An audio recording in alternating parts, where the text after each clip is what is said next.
Welcome back media news Chhattisgarh. चलिए देखते हैं छत्तीसगढ़ की 25 फटाफट बड़ी खबरों को। इससे पहले आप छत्तीसगढ़ के किस जिले से देख रहे हैं, नीचे हमें कमेंट बॉक्स में जरूर बताएं। साथ ही छत्तीसगढ़ की डेली खबरों से अपडेट रहने के लिए चैनल को सब्सक्राइब कर बेल आइकन को दबाना ना भूलें। रायपुर में होगा Bharat New Zealand one day cricket match. Chhattisgarh को पहली बार अंतर्राष्ट्रीय क्रिकेट मैच की मेजबानी मिली। 21 जनवरी को मुकाबला तय। छत्तीसगढ़ पहली बार अंतर्राष्ट्रीय वनडे क्रिकेट मैच के रोमांस का गवाह बनने जा रहा है। रायपुर को भारत न्यूजीलैंड की वनडे सीरीज के एक मैच की मेजबानी मिली है। यह मैच 21 जनवरी को शहीद वीर नारायण सिंह अंतर्राष्ट्रीय स्टेडियम पर खेला जाना है। इसे छत्तीसगढ़ की क्रिकेट संभावनाओं को लेकर बड़ी उपलब्धि माना जा रहा है। न्यूजीलैंड की क्रिकेट टीम अगले साल भारत दौरे पर आ रही है। इस दौरे में 3 वनडे और 3 T20 मैच खेले जाने हैं। भारतीय क्रिकेटर कंट्रोल बोर्ड BCCI की दौरा एवं कार्यक्रम निर्धारण समिति की बैठक मंगलवार को हुई। इसमें न्यूजीलैंड दौरे को अंतिम रूप दिया गया। सीरीज के कार्यक्रम की अभी आधिकारिक घोषणा नहीं हुई है, लेकिन छत्तीसगढ़ स्टेट क्रिकेट संघ को बता दिया गया कि यहां पर एक मैच रायपुर में खेला जाएगा। पिछले ट्रैक रिकॉर्ड को देखते हुए BCCI ने यह आग्रह मान लिया है। अब साथ ही यहां पर 21 जनवरी को नवा रायपुर के शहीद वीर नारायण सिंह अंतर्राष्ट्रीय क्रिकेट स्टेडियम में भारत के साथ न्यूजीलैंड का मुकाबला होगा। यह छत्तीसगढ़ क्रिकेट के लिए एक बड़ा अवसर है, इसलिए जहां पर पूरी तरह से तैयारी की जा रही है। BCCI से जुड़े सूत्रों का कहना है कि न्यूजीलैंड सीरीज का पहला वनडे 18 जनवरी को हैदराबाद में खेला जाएगा। दूसरा मैच 21 जनवरी को रायपुर में होगा। इस सीरीज का तीसरा और निर्णायक मैच 24 जनवरी को इंदौर में होना है।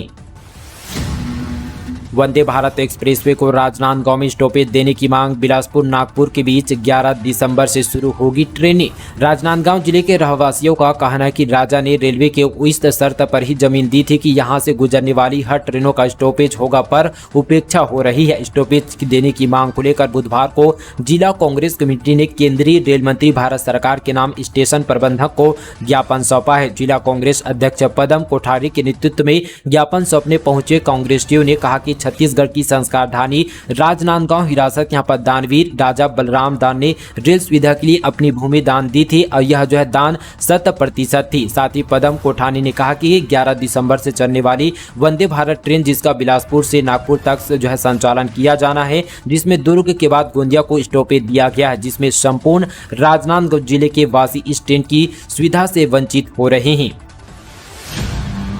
खनिज घोटाला में ईडी की जांच पहुंची बस्तर। 3 बड़े अफसर रडार में। दंतेवाड़ा से भी खंगाले जा रहे हैं सबूत। छत्तीसगढ़ में ईडी की जांच की यहां पर आज अब बस्तर संभाग तक पहुंच गई है। पहले कोरबा से बस्तर आए जिला खनिज अधिकारी से हुई पूछताछ के बाद ईडी के अधिकारियों द्वारा दंतेवाड़ा जिले के माइनिंग और DMF के दस्तावेज खंगाले जाने की खबर है।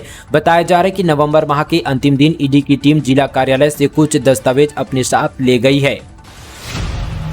भानुप्रतापपुर में कांग्रेस की सावित्री जीत गई। बीजेपी के ब्रह्मानंद को 21,171 वोट से हराया। बोली क्षेत्र के विकास पर रहेगा फोकस। छत्तीसगढ़ के भानुप्रतापपुर विधानसभा उपचुनाव में कांग्रेस का कब्जा हो गया है। सावित्री मंडवानी ने बड़ी जीत दर्ज कर ली है। उन्होंने बीजेपी प्रत्याशी ब्रह्मानंद नेताम को 21,171 वोट से हरा दिया है। इस बड़ी जीत के बाद कांग्रेस खेमे में जश्न का माहौल है। कांग्रेस दफ्तर के बाहर जमकर आतिशबाजी और साथ ही मिठाइयां बांटी जा रही है। यह लगातार 5वां उपचुनाव है जिसमें कांग्रेस ने जीत हासिल किया है। साथ ही जीत के बाद सावित्री मंडवानी ने रोड शो कर साथ ही जनता का आभार जताया गया। और साथ ही बता दें कि यहाँ पर भानुप्रताप उपचुनाव में यहाँ पर सिंभूपीस बघेल ने एक बड़ा बयान दिया। साथ ही उन्होंने कहा कि नतीजा बता रहा है कि सरकार पर लोगों का भरोसा कायम है। वहां पर मनोज मंडवानी के लिए हुए काम पर मुहर लगी है। वहीं भाजपा को वहां पर दूसरे स्थान पर रहने के लिए भी कड़ा संघर्ष करना पड़ा। सीएम बघेल ने ट्वीट कर भी जनता का आभार जताया। उन्होंने कहा कि यह सरकार के कामों पर जनता का विश्वास और साथ ही यहाँ पर स्वर्गीय मनोज मंडवानी जी की जनसेवा का परिणाम है।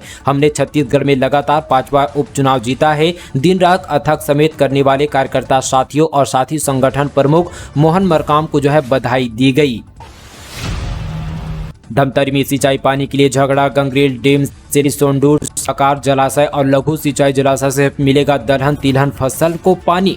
धमतरी जिले से बड़ी खबर आपको बता दें कि किसानों को गंगरेल डैम से रबी फसल के लिए पानी न दिए जाने के निर्णय से अन्नदाता बहुत नाराज है। वे जल उपयोगिता समिति के निर्णय से इत्तेफाक नहीं रखते और साथ ही अभी वे गंगरेल डैम के साथ ही सिंचाई के लिए पानी मांग रहे हैं। अभी प्रशासन ने अन्नदाताओं की नाराजगी दूर करने के लिए कहा कि पानी दिया जाएगा, लेकिन लघु जलाशय से सड़क सुरक्षा के नियमों का पालन करने छत्तीसगढ़ में 25 लाख लोग लेंगे शपथ, सीएम सहित मंत्रियों ने की अपील। सड़क दुर्घटनाओं को रोकने के लिए नई दुनिया और इसके सहयोगी प्रकाशन दैनिक जागरण समूह द्वारा चलाए जा रहे जागरूकता अभियान को खूब यहां पर सराहा जा रहा है। प्रदेश में नई दुनिया और सहयोगी प्रकाशन दैनिक जागरण के अभियान को लेकर जबरदस्त उत्साह देखा जा रहा है। इसमें सड़कों पर होने वाली दुर्घटनाओं के हर कारणों को तलाश कर संबंधित एजेंसियों को उसके सुधार के लिए अवगत कराया जा रहा है। इसी क्रम में 9 दिसंबर यानी आज को देश के अनेक राज्यों के साथ छत्तीसगढ़ में भी सुबह 11 बजे एक साथ यहां पर सड़क सुरक्षा की शपथ ली जाएगी। इसमें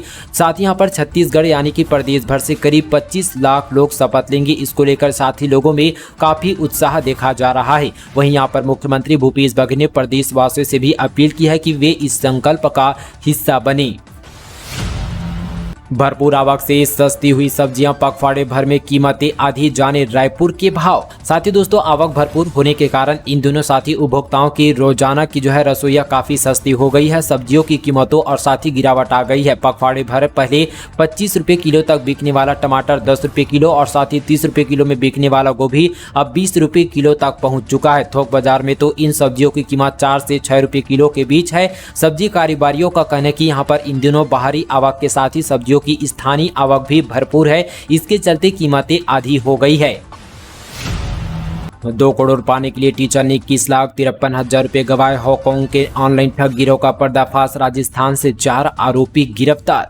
छत्तीसगढ़ के बिलासपुर में पुलिस ने चीन के हांगकांग से ऑनलाइन ठग करने वाले गिरोह के 4 सदस्यों को राजस्थान से गिरफ्तार कर लिया है। दरअसल ठग गिरोह के एक टीचर को कम समय में अधिक पैसे कमाने का झांसा दिया। उसने ऐप डाउनलोड कराकर अकाउंट खुलवाया और उसमें पैसे जमा करने पर कमीशन का लालच दिया। प्रलोभन में आकर टीचर ने अपने बैंक अकाउंट से किस्तों में 21,53,000 रुपये जमा किया। तब उन्हें 2 करोड़ रुपये कमीशन मिलने की जानकारी दी गई। लेकिन जब टीचर ने 2 करोड़ के निकालने की बात कही तब उसने 10 लाख रुपए की मांग की। वही उनके 21,53,000 रुपये लोगों ने यहाँ पर ठगों ने पार कर लिया। ठगी के इस मामले पर पुलिस ने पर्दाफाश किया। वहीं यहाँ पर गिरोह के 2 सदस्य दिल्ली से पार किया गया, जिनकी तलाश की जा रही है। पूरा मामला तोरबा थाना क्षेत्र की बताई जा रही है।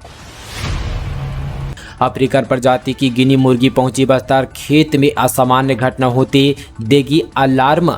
अफ्रीकन की गिनी मुर्गी को लेकर साथ ही उत्तर प्रदेश के प्रयागराज से कुछ लोगों का दल बस्तर पहुंचा है, जो इसका व्यवसाय करते हैं। लोग इन्हें 800 से लेकर 1,000 रुपये देकर भी खरीद रहे हैं। सामान्य मुर्गी की तरह यह भी एक पालतू मुर्गी है। जब भी खेत में या फार्म में कुछ भी असामान्य होता है तो गिनी मुर्गी जोरदार आवाज निकालती है, यानी एक प्रकार का अलार्म बजाती है। गिनी मुर्गी के तेज आवाज से सुनकर चूहे और साथ ही अन्य उपद्रवी जीव फार्म या खेत से दूर हो जाते हैं।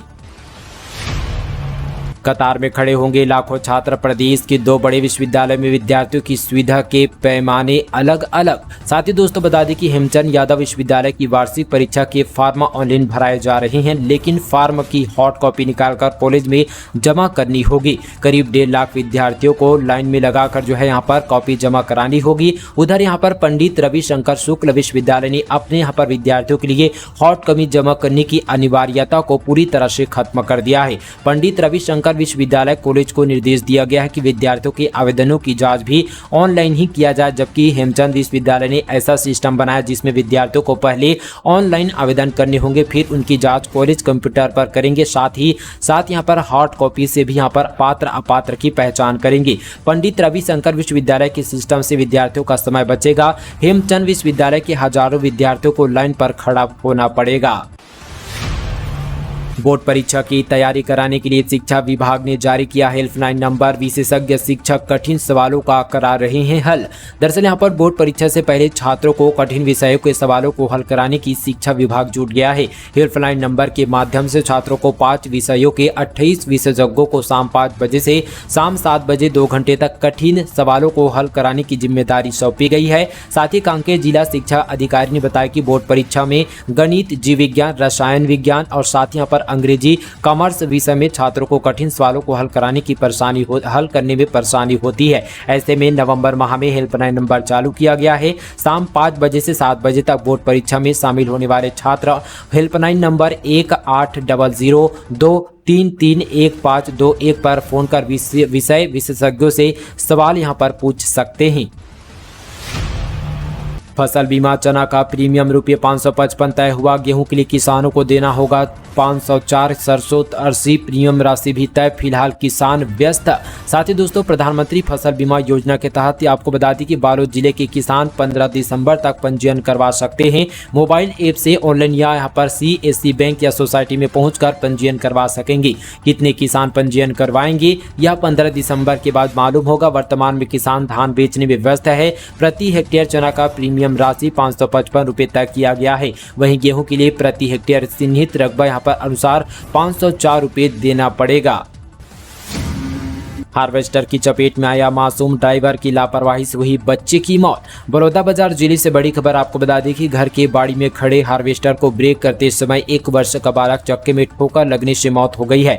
बलौदा थाना क्षेत्र के अंतर्गत यहां पर ग्राम पंचायत परिया के मनोज कुमार कीमत धान की फसल कटाने के लिए हार्वेस्टर को लाया था। हार्वेस्टर मनोज की बाड़ी में खड़ा था, जो बुधवार सुबह लगभग 8 बजे हार्वेस्टर को रवाना करने के लिए बाड़ी की तरफ गया था, जहाँ मनोज कुमार का 1 वर्षीय पुत्र चिराग खेलते हुए हार्वेस्टर के पास पहुंच गया। हार्वेस्टर का चालक गाड़ी को चालू किया और पीछे करने लगा। खेलते हुए बच्चे को नहीं देख पाया और साथ ही चक्के की ठोकर से सिर में गंभीर चोटें लगने से घटना स्थल पर ही बच्चे की मौत हो गई। थाना यहां पर बलौदा में ये घटना की सूचना दी गई। पुलिस ने मर्ग कायम कर शव का पंचनामा कर पोस्टमार्टम के लिए हॉस्पिटल भेजा गया। इधर यहां पर बलौदा पुलिस ने चालक के विरुद्ध धारा 304 का एक मामला दर्ज किया गया। घटना के बाद गाँव में शोक की लहर दौड़ गई है। कोंडागांव और नारायणपुर में पेवर्ड शोल्डर कम्युनिकेशन के साथ 2 लेन उन्नयन का कार्य 322 करोड़ 40 लाख रुपए की मिली स्वीकृति। छत्तीसगढ़ प्रदेश के विकास के लिए केंद्र स्तर से 322 करोड़ 40 लाख रुपए की स्वीकृति दी गई है। इसकी जानकारी केंद्रीय मंत्री नीतीश गडकरी ने ट्वीट करके दी है। इसी के साथ प्रदेश को एक और सौगात मिली है। ट्वीट में उन्होंने बताया कि छत्तीसगढ़ राज्य में EPC मोड के तहत NH 130D के पर कोंडागांव और नारायणपुर जिले में पेवर्ड शोल्डर कॉन्फ़िगरेशन के साथ 2 लेन उन्नयन कार्य को 322 करोड़ 40 लाख रुपए की लागत के साथ स्वीकृति की गई है। यह परियोजना वर्तमान असुविधा को समाप्त करेगी। छत्तीसगढ़ की अत्याधुनिक यहाँ पर संवेदनशील क्षेत्र में राष्ट्रीय राजमार्ग यातायात की सुरक्षा और कुशल आवाजाही को सुनिश्चित करेगी। बस्तर के 646 वनांचल गांव में आसानी से बजेगी मोबाइल की घंटी। 545 टावर होंगे अपग्रेड। साथ ही यहाँ पर आधुनिक दौर के इस युग में कई गांव बीते यहाँ पर 22 सालों से नेटवर्क विहीन है। इन गांव में नेटवर्क नहीं आता और लोगों को बात करने के लिए कई किलोमीटर दूर पहाड़ों पर जाना पड़ता है। यह सवाल हम आपसे करेंगे तो आपको इसे मजाक समझेंगे, लेकिन छत्तीसगढ़ के कई गाँव में आज भी यह स्थिति है। साथ ही पुलिस और राज्य सरकार के प्रयासों के बाद भारतीय संचार निगम BSNL द्वारा प्रदेश में यहाँ पर 640 ग्रामीण क्षेत्र में नए टावर और साथ ही वामपंथ उग्रवाद प्रभावित LAW क्षेत्र के 545 टावर को 4G में अपग्रेड करने का काम किया जा रहा है। बिलासपुर सिम्स और जिला अस्पताल के मरीजों को नहीं मिला कंबल, ठंड से बढ़ी परेशानी। बिलासपुर जिले में इन दिनों ठंड में तेजी से वृद्धि देखी जा रही है। इसका सबसे ज्यादा असर बीमार लोगों को देखना पड़ रहा है। सिम्स और जिला अस्पताल में भर्ती मरीज ठंड के कारण परेशान हैं। अस्पताल प्रबंधक द्वारा गर्म कपड़े की व्यवस्था नहीं की जा रही है। गर्म कपड़े के लिए सिम्स व जिला अस्पताल में भर्ती मरीजों को यह सुविधा अब तक नहीं मिल पाई है। ऐसे में वार्डों में भर्ती गरीब मरीज सिर्फ चादर के सहारे ठिठुरन भरी रात गुजारने को मजबूर हैं। स्कूल में चोरी करने वाले 5 नाबालिग गिरफ्तार। 7 कंप्यूटर, CPU, लैपटॉप समेत 3 लाख का सामान जब्त। खिड़की की ग्रिल काटकर अंदर घुसे थे आरोपी। बलौदाबाजार सिटी कोतवाली और साइबर सेल की संयुक्त कार्यवाही में स्वामी आत्मानंद स्कूल में चोरी करने वाले 5 नाबालिग आरोपियों को गिरफ्तार किया गया। आरोपियों के पास से 7 कंप्यूटर, 7 CPU, 7 यहाँ पर UPS इंटेक्स कंपनी का और 1 लैपटॉप और 2 बाइक को जब्त किया गया। इस सभी का सामान की कीमत लगभग 3 लाख रुपए की बताई जा रही है। मामला सिटी कोतवाली थाना क्षेत्र का है। हाथियों ने महिला को कुचलकर मारा। दल में दर्जन भर शावक और 10 यहाँ पर दंतैल समेत 43 हाथी फसलों को रौंदा। घर को भी तोड़ा गया। गौरेला पिंडर मरवाही GPM जिले के कंचौली गांव में बुधवार को हाथियों के हमले से एक महिला की जान यहाँ पर चली गई है। मरवाही वन मंडल में 43 हाथियों का दल डेरा डाले हुए हैं। हाथियों ने यहाँ पर 4 ग्रामीणों की फसल को भी रौंद दिया है। पिंडर रेंज के दमदम में सागौन और प्लांट को भी बीती रात हाथियों का दल यहाँ पर पहुंचा हुआ था। पानी बढ़ा सकता है आय। भिलाई के निगम वार्डों में जल की वसूली को लेकर बड़ा खेल। 51 वार्डों में 71,731 नल कनेक्शन, 41,907 ही टैक्स दे रहे हैं। साथ ही दोस्तों भिलाई नगर निगम की यहाँ पर जो है 57 वार्डों में वृहद पेयजल योजना के चलते 1 और साथ ही 2 के अलावा अमृत मिशन के तहत 71,731 यहाँ पर नल कनेक्शन बांटे गए हैं। खास बात यह कि इन कनेक्शन धारियों में से यहाँ पर 41,907 कनेक्शन से ही यहाँ पर निगम जल वसूली कर रहा है। यह वसूली जो है बीपीएल और अन्य यहाँ पर एपीएल परिवारों से की जानी है। इतनी ही नहीं, वर्ष यहाँ पर 2022-23 में यहाँ पर वित्तीय वर्ष के लिए सिर्फ 4,191 कनेक्शन धारियों ने ही जल यहाँ पर जमा करा पाया है। हालांकि उन्हें 31 मार्च तक जल जमा कराना है। इसके बाद इस पर जो है पेनाल्टी वसूली जाएगी। छत्तीसगढ़ में पहली ऐसा बार रजिस्ट्रेशन कार्यालय में गलती। स्कूल करिया बाबू सुधार के लिए बोर्ड छात्रों से वसूलेगा 100 रुपये। अब तक फ्री था। 10वीं 12वीं छात्रों से माध्यमिक शिक्षा मंडल परीक्षा फीस वगैरह तो ले ही रहा है। पहली बार ऐसा हुआ है कि अगर रजिस्ट्रेशन फॉर्म में कोई भी जानकारी भरने में गलती हो गई तो उन्हें 100 रुपये का शुल्क लेकर ही सुधारी जाएगी। अब तक त्रुटि सुधार के लिए कोई भी शुल्क नहीं लिया जा रहा था। डंपिंग यार्ड में सालों से पड़े कचरा को हाईटेक तरीके से करेंगे डिकम्पोज, बदबू से मिलेगी निजात। साथ ही जांजगीर चांपा से बड़ी खबर बता दी कि डंपिंग यार्ड में सालों से यहां पर टप कचरा का बहुत जल्द ही हाईटेक तरीके से यहां पर डिकम्पोज किया जाएगा। इसके लिए नगर पालिका ने पूरी तरह से जो है प्लान तैयार कर लिया है। सोमवार और साथ ही मंगलवार को अंबिकापुर से टीम यहां पर टेरेचिंग ग्राउंड का निरीक्षण करने पहुंचेंगे। इसके बाद फिर जल्द ही इस पर काम शुरू किया जाएगा। जगदलपुर से दिल्ली तक शुरू हो सकती है सीधी उड़ानें। छत्तीसगढ़ के जगदलपुर से नई दिल्ली तक के लिए जल्द ही सीधी उड़ान सेवा शुरू हो सकती है। सूत्रों के अनुसार जगदलपुर को हैदराबाद और रायपुर से हवाई मार्ग के जरिए जोड़ने वाली विमानन कंपनी एयरलाइंस एयर जल्द ही जगदलपुर के नई दिल्ली तक की सीधी उड़ान सेवा शुरू करने की तैयारी की है। इसके लिए मुख्यालय को 4 प्रस्ताव भेजे गए हैं, जिसे भी पारित किया जाएगा उसके अनुसार यहाँ से सेवाएं प्रारंभ की जाएगी।